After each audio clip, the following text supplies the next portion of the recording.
नमस्कार। संतोष की रिपोर्ट में आप सबों का स्वागत है। और आज हम संतोष की रिपोर्ट में बात बिहार की सियासत की कर रहे हैं। जी हाँ, वो सियासत जिस सियासत के सहारे कहा जा सकता है कि चाचा भतीजा फिर से एक प्लेटफॉर्म पर आने की तैयारी तो नहीं शुरू कर दी है, क्योंकि आज कुछ ऐसा ही हुआ है। पूरे देश के विधानसभा के अध्यक्ष पटना में है, लोकसभा के अध्यक्ष ओम बिरला पटना में है। भव्य कार्यक्रम का आयोजन किया गया, लेकिन इस मौके पर नीतीश मौजूद नहीं थे। जरा इस तस्वीर को गौर से देखिए, यह उस आयोजन की तस्वीर है। इसमें देखिए सारे लोग मौजूद हैं, लेकिन नीतीश मौजूद नहीं है। ऐसे आयोजन को छोड़ नीतीश सुपौल चले गए, जबकि सुपौल का कार्यक्रम एक सप्ताह पहले तय हुआ है। जबकि लोकसभा के अध्यक्ष और बिहार सहित देश के सभी विधानसभा अध्यक्षों का यह सम्मेलन पिछले 2 महीने से निर्धारित है, और इस सम्मेलन में सभी बड़े डेलीगेट्स आएंगे, ये भी पहले से तय था। लेकिन इस बड़े आयोजन को नीतीश छोड़कर सुपौल चले जाते हैं। अब जरा सुपौल की तस्वीर को भी गौर से देखिए। इस डैश पर नीतीश कुमार के एक तरफ विजय चौधरी हैं, जो संसदीय कार्य मंत्री हैं, दूसरी तरफ आपको विजेंद्र यादव है। दोनों सरकार के महत्वपूर्ण मंत्री हैं और सदन में नीतीश कुमार के बिहाफ पर अपनी बात रखते हैं। मतलब नीतीश कुमार तो नहीं ही गए, साथ में 2 जो बड़े सीनियर लीडर हैं जदयू के, वो भी उस बैठक में, उस आयोजन में शामिल नहीं हुए। ऐसे में ये चर्चा जोरों पर है कि चाचा और भतीजा के बीच फिर तो कुछ खेल शुरू नहीं हो गया है, क्योंकि भतीजा को भी आज के कार्यक्रम में शामिल होना था, भतीजा को भी आज के कार्यक्रम में संबोधन करना था। लेकिन भतीजा ने कार्यक्रम में शामिल होना तो दूर, संबोधन भी उन्होंने स्वीकार नहीं किया, और आज वो औरंगाबाद घूम रहे हैं।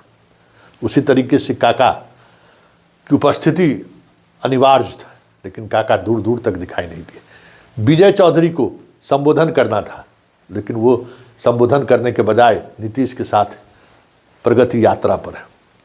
विजेंद्र यादव को वरिष्ठ मंत्री के रूप में मौजूद रहना था, लेकिन वो भी नीतीश कुमार के साथ सुपौल में घूम रहे हैं। मतलब क्या है? क्या फिर से बिहार में खेला होवे, या फिर नीतीश कुमार कुछ और सोच रहे हैं? क्योंकि ये स्वाभाविक नहीं है, ये घटना स्वाभाविक नहीं है। पूरे देश के विधानसभा का अध्यक्ष पटना में हो और नीतीश भोज न दे, ये हो नहीं सकता है। ओम बिरला यहाँ मौजूद हो और उनसे नीतीश की मुलाकात न हो, ये हो नहीं सकता है।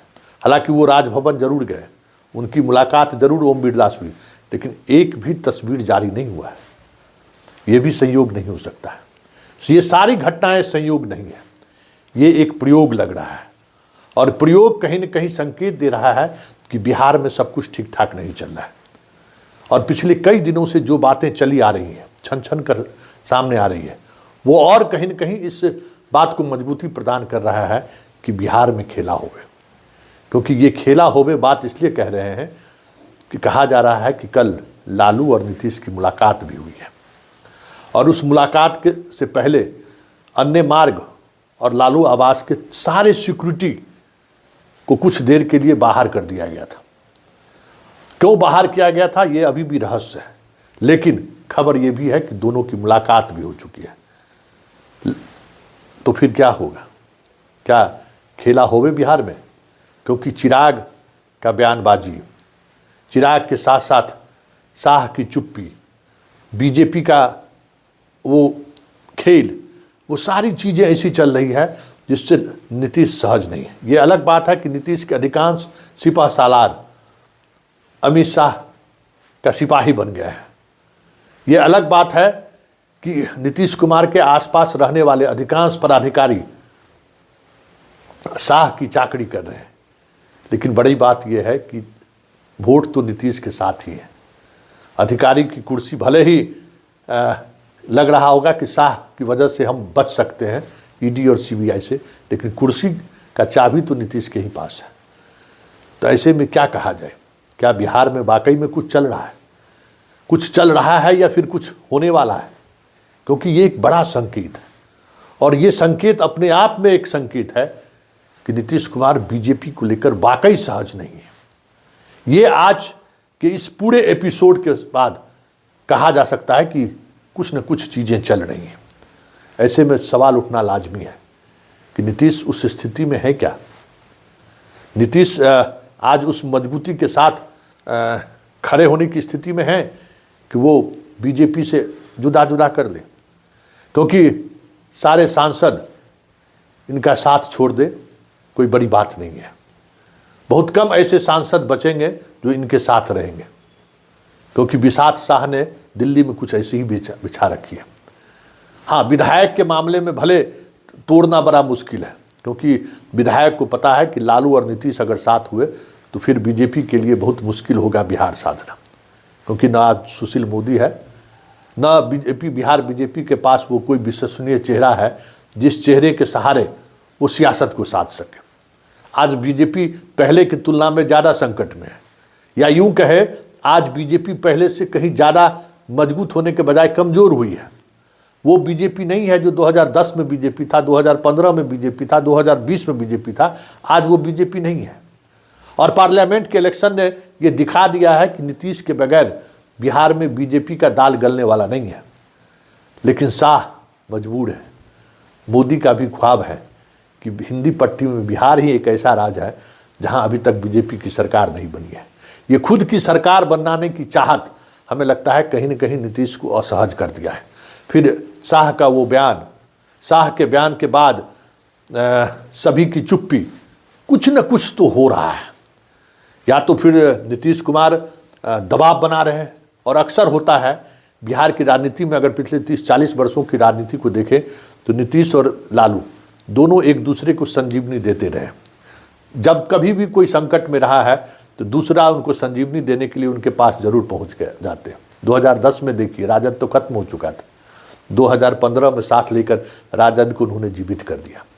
और तेजस्वी और तेज प्रताप जैसे दो पुत्र लालू के हैं, और तेजस्वी इतनी मजबूती के साथ बातों को रख सकते हैं। 2015 में अगर साथ नहीं आते तो बिहार की जनता जानती भी नहीं। तो वहाँ उन्होंने लालू और लालू के परिवार बेटों को स्थापित किया। फिर 2020 की सियासत में जो कुछ भी हुआ, बीच में फिर से साथ आने का मौका मिला, तो फिर से एक बार तेजस्वी को स्थापित करने की कोशिश नीतीश ने की। अब बारी लालू की है। लालू नीतीश को स्थापित करना चाहते हैं, या फिर लालू नीतीश मजबूत रहे तभी हमारी सियासत चल सकती है, इस बात को वो समझते हुए कहीं ये मिलने का, मुलाकात का जो खबर है, या फिर आज जो कुछ भी हुआ, कहीं उसी सियासत को साधने की तो सियासी दाव नहीं है। क्योंकि नीतीश है तो लालू है, लालू है तो नीतीश है, जंगल राज है तो नीतीश है, जंगल राज नहीं है तो फिर नीतीश नहीं है। ये भी बिहार का एक सत्य है। इसलिए दोनों एक दूसरे को बनाए रखना चाहते हैं। अब देखना दिलचस्प होगा कि आज के नीतीश के इस कदम के बाद बीजेपी करती क्या है, क्योंकि बीजेपी के पास कहने के लिए कुछ नहीं है। बीजेपी जिस सियासी दाव को बिहार में पिछले कई महीने से आजमाने की कोशिश कर रहे हैं, उसमें नीतीश सहज नहीं है, ये साफ दिख रहा है। मंत्रिमंडल विस्तार की भी बात हो रही थी कि खरमास के बाद 14 जनवरी के बाद तुरंत मंत्रिमंडल का विस्तार होगा, वो भी विस्तार टलता हुआ दिख रहा है। ऐसे में क्या माना जाए कि बिहार में एक बार फिर से खेला होवे क्या? हमारी भी नज़र है, आपकी भी नज़र है, पूरे बिहार की नज़र है, क्योंकि सियासी दावपेच को समझना बड़ा मुश्किल है। और सियासी दावपेच जिस तरीके से चली जा रही है, संकेत साफ है कि इस बार लड़ाई आर पार की होगी, क्योंकि इस बार लड़ाई की शुरुआत बीजेपी की तरफ से हुई है, और अब जवाब देने की बारी नीतीश की है। और देखना दिलचस्प होगा कि नीतीश इस बार किस तरीके से जवाब देते हैं।